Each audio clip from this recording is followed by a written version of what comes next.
c'est aussi un sportif de haut niveau. Il a fait le Paris-Dakar et en plus il l'a terminé. D'accord. Il a sponsorisé une équipe qui a eu un résultat très probant, très magnifique.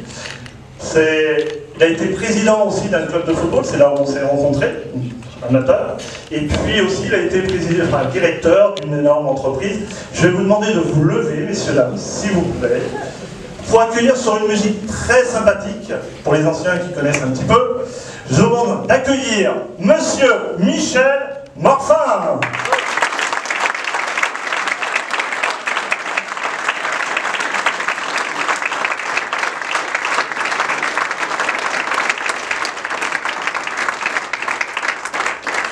Alors, je crois qu'il y a un micro qui est là, Michel. Alors, première question, Michel, bonsoir.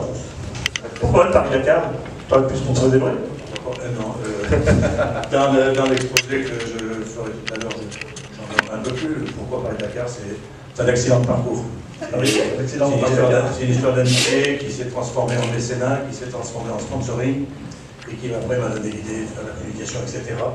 Ce dont on parlera après. Alors, quand on s'est rencontrés, parce que nous on se connaît depuis très longtemps, tu m'as connu, j'étais un véritable sportif, je n'avais pas la carrure que j'ai aujourd'hui. Merci, non, je tiens à le préciser.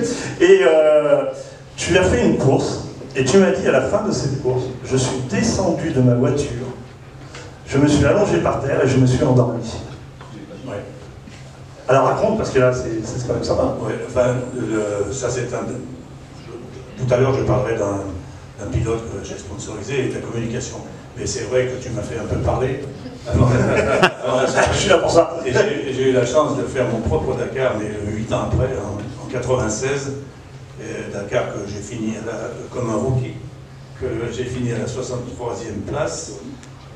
Et dans une nuit, j'ai raconté ça, oui, en Mauritanie, on était arrivé comme tous les poireaux, les amateurs on vous appelle les poireaux. On est arrivé à 2h du matin et on repartait à 5h. Mais il y avait un vent de sable terrible, donc on a dormi assis dans les paquets de voiture avec un masque d'infirmière, des lunettes de skieur, parce que c'est invivable, un vent de sable en plein désert. Et puis quand on a démarré, ben, il était nuit, bien sûr, mais toujours le vent de sable. Donc ce qui devait arriver, on s'est perdu. On s'est retrouvé dans des dunes assez extraordinaires. On a découvert à 8h du matin, quand le jour s'est levé, et qu'il y avait un soleil magnifique après le vent de sable. Des dunes qui faisaient 700 mètres de haut. Alors on s'est perdu, on a jardiné, comme on dit en langage rallye, et puis on est retourné au départ. Bon, on a perdu énormément de temps, ce qui fait qu'on a raté ensuite tous les contrôles de passage. Il y en avait 3. Donc on a pris 3 fois 15 heures de pénalité, parce qu'à l'époque on était 40e. Et donc on a dégringolé au classement, et pour dire que... Alors donc on est arrivé une demi-heure avant leur course le matin, à l'étape. Donc là on n'avait pas de temps, il fallait repartir après. Donc effectivement, j'ai ouvert la porte de la voiture, et je suis presque tombé le long de la voiture pour dormir 1 heure ou 2. Voilà.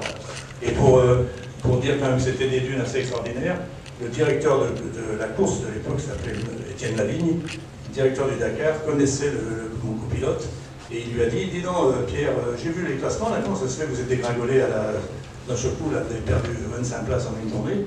Alors il lui a expliqué, il lui a dit, ben, en partant, ah, il dit, vous êtes allé dans les grandes dunes.